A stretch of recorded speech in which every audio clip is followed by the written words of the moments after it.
수많은 단어들이 파생되는데 그 생명이라고 하는 부분을 가지고 말씀을 나누겠습니다. 생명, 사명, 운명. 왜 사는가? 생명이 있는 사람이 그리고 어디로 가는가? 수많은 종교인과 학자들이 인생은 어디서 왔다가 어디로 가는가? 엄청난 고민을 하면서 여러 가지 이론들을 내놓습니다만은 살아있는 자체를 목숨이라는 말로 표현하기도 합니다. 사전적 의미를 보면 가장 중요한 것이라고 뜻을 풀이해 놓은 것도 있습니다. 가장 중요한 것이 재산도 아니고 명예도 아니고 생명이라고 하는 부분에 대해서 토를 달 바보는 없을 겁니다.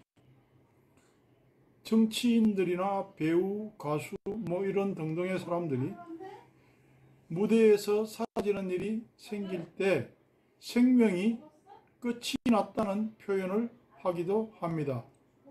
우리가 살아가는 동안 생명을 가지고 살아가는데 이 생명을 스스로 챙겨서 이 땅에 왔다고 우기는 인간은 없지만 종교나 인간론에서 가끔 억지를 부리는 인간들이 있습니다. 신을 믿는다는 것은 약해 빠진 인간들이 하는 짓이다. 등등 스스로 강하고 해결자가 되는 참 수행을 하라, 마음을 다스리는 운동을 하자, 별소리를 다 하는데 심지어는 하나님이 어디 있냐고 하늘 보고 주먹질하는 그 인간도 그 생명이 하나님께서 주인되었다는 사실을 알아야 할 겁니다. 생명의 주인을 알면 일단 인생의 출발은 성공이라고 보면 됩니다. 지구상의 그 어떤 과학과 의학과 이론도 생명에 관하여 정확한 언급을 해놓은 자료는 없다고 보면 됩니다. 천하의 어떤 학자나 영웅도 생명에 대하여 결론을 내린 자가 없습니다. 그런데 하나님은 너무 간단하게 표현을 해놓았습니다.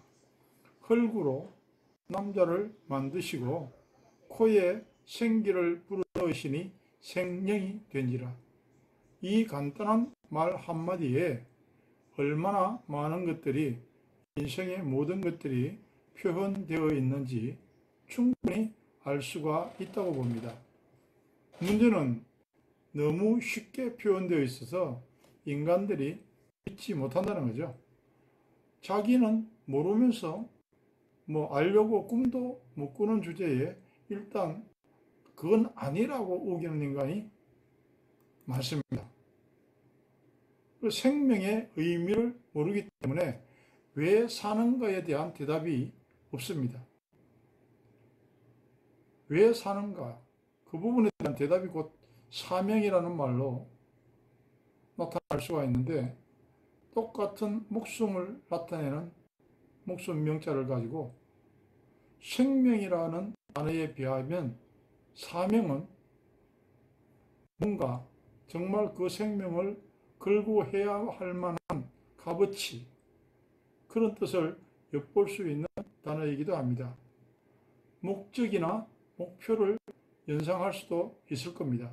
살아있는 사람에게 살아있어야 할 이유가 분명히 있거든요. 그런데 왜 사냐고 물으면 그 심각한 질문에 사람들은 그냥 실실 웃습니다. 장난삼아 대답합니다. 왜? 진심이 없기 때문에 그렇죠.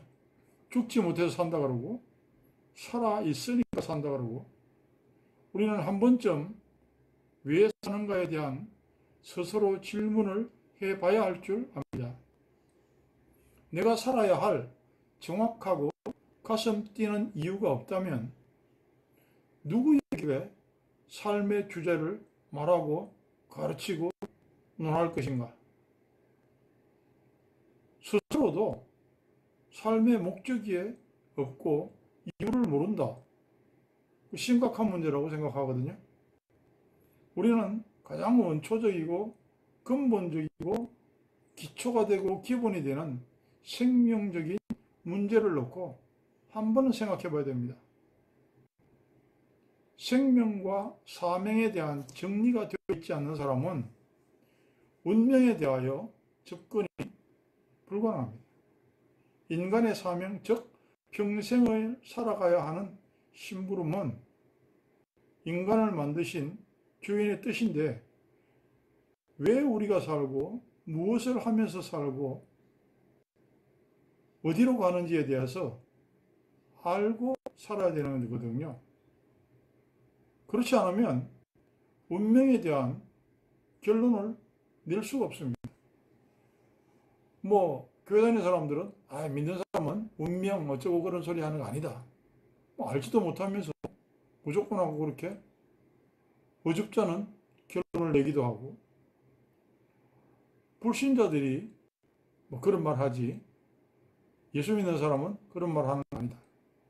그렇습니까? 정말 우리가 생명을 모르면 사명이 없고, 사명이 없으면 운명에 매여 일생을 죽음의 종이 되어 살다가, 그래서 뭔지는 모르지만 죽기 싫어서 더 살려고 몸부림을 치다가 결국은 죽습니다. 중요한 것은 죽음이 끝이라고 생각하면서도 뭔가에 쫓기듯이 살다가 죽음 그 이후에 대한 불안을 떨쳐버리지를 못한다는 거죠.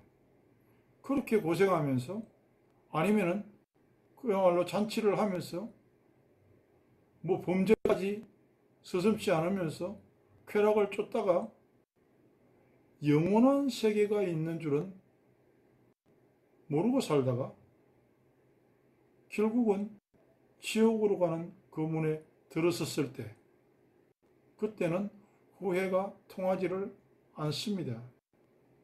생명은 주인이 있습니다. 사명도 하나님이 주시는 겁니다. 생명을 주시는 하나님이 사명도 주시고, 생명도 사명도 약간씩은 다르지만 결국은 같은 뿌리요 목표요 하나가 만나는 것이다. 하나님은 인간의 얼굴이 하나도 똑같은 사람이 없게 만들고 그 형상을 따라 만들었지만 각각 인종과 환경에 따라 평가되지 않는 값어치를 주셨습니다. 적어도 70억이 넘는 인구에게 하나님이 각기 다른 모양으로 태어나게 하고 다른 재주를 주고 유일성의 귀한 뭔가를 주었을 때에는 하나님의 형상을 찾아 하나님께 찬양을 드리라는 뜻이 있습니다. 믿거나 믿지 않는 사람이거나 운명은 개척하면 된다, 운명은 없다, 별별 소리를 다 하는데 인간은 결국 그 틀에서 벗어나지 못한다. 운명이라는 말은 그냥 살아가는 과정이라는 그런 뜻밖에 없나? 그렇지 않습니다.